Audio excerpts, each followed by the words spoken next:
Hi, welcome to Wendy Berry Arts. Today I'm painting a Peregrine Falcon on a statue. I always start with a couple coats of gesso. I sand between each coat. This gives me a smoother surface to work from. Then I either transfer my image or I draw it freehand onto the canvas.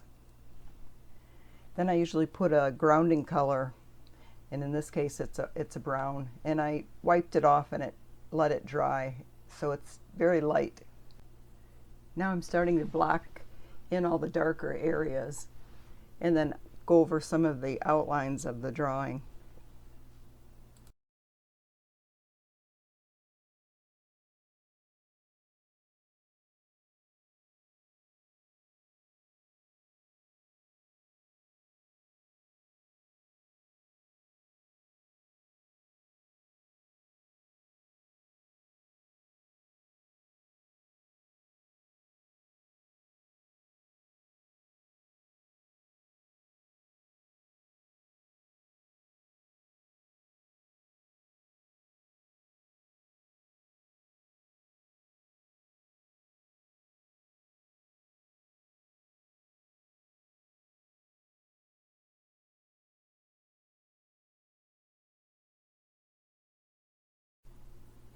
Take your time. This phase took me about 6 hours.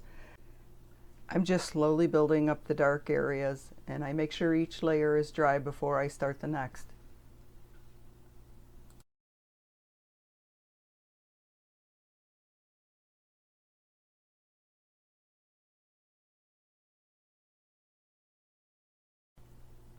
I took a photograph of the statue a few years ago when I visited Biltmore Estate down in Asheville, North Carolina.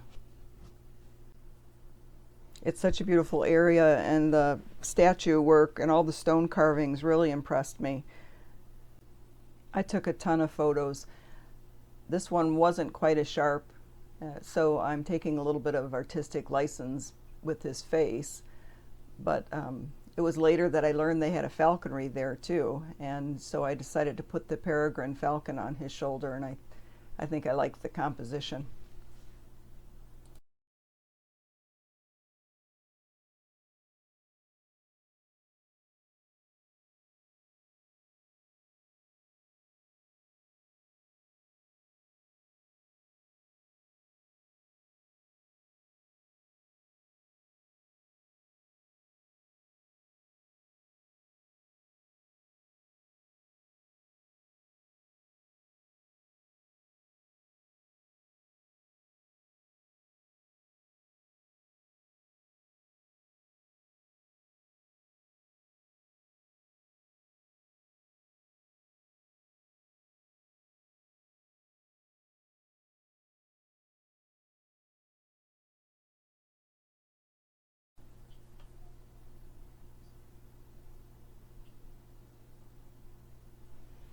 I'm starting the background while I wait for the other area to dry well. There's also an area on his neck that needs to be redone, so I added some gesso. I think I rubbed it off when I was sanding between the layers and the paint was adhering not the way it should be. So I put some gesso on his neck, and you'll see it changes a little bit, and then I go back over and do all the steps again to make it blend in with the rest of the statue.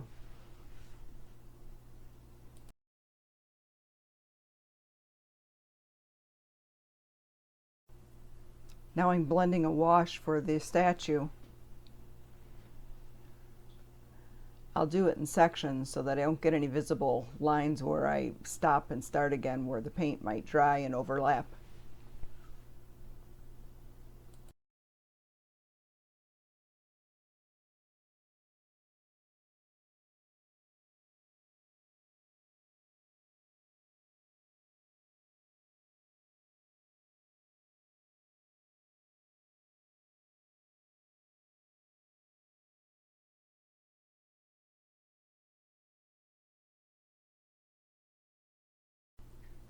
Because this is such a small canvas, it's an 8x8, I don't use an easel, but I do tend to turn it while I'm painting.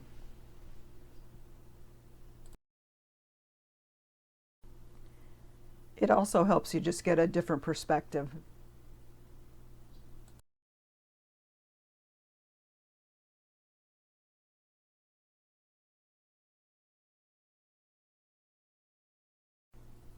I'm just starting to put in some more shadow areas into the bird, kind of outlining the feathers as I go.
Now I'm adding the pattern of feathers on the chest area. I do my brush strokes in the same direction as the feathers would grow.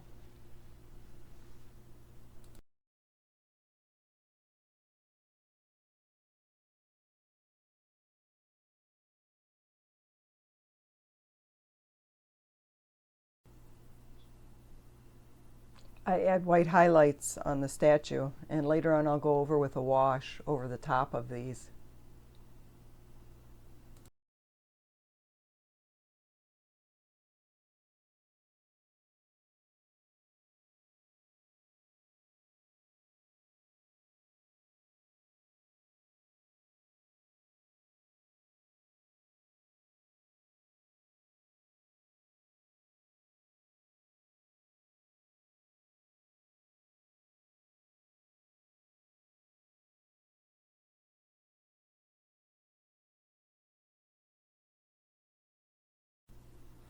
I'm darkening up some of the areas on the chest.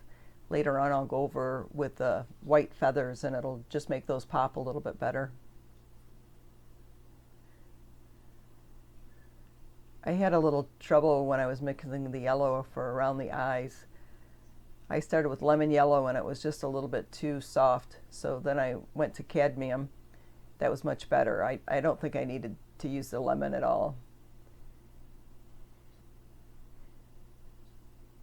And actually I kind of wanted it even a little bit more orange, so later on I'll go and add some yellow orange to it.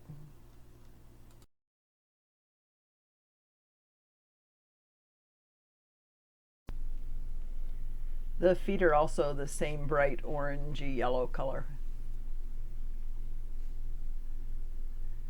Now I'm doing some white detail in the feathers, and it won't stay white. I'll come over later and do a translucent color of brown over the top, and it'll fade the white down, which you'll be able to see the details in the feathers.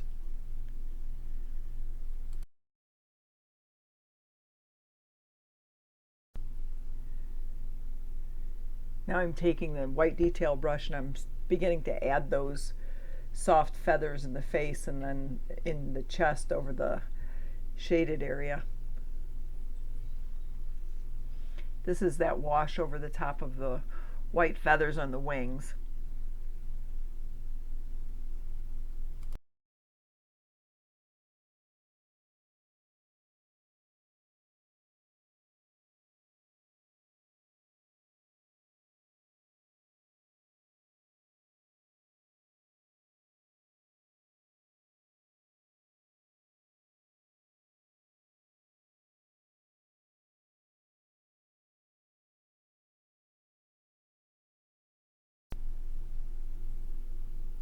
Now I mixed a light brown tone and I'm just hitting some of the areas that I want to lighten up to look like the sun is hitting its shoulder a little bit.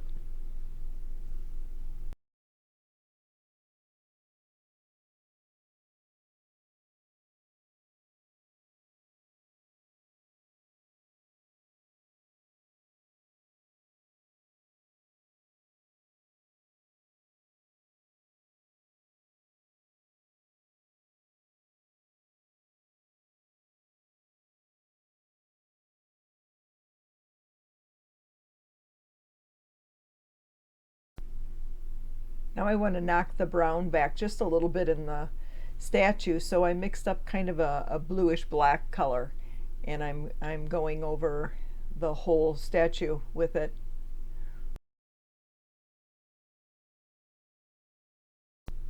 Thanks for taking the time to watch my video.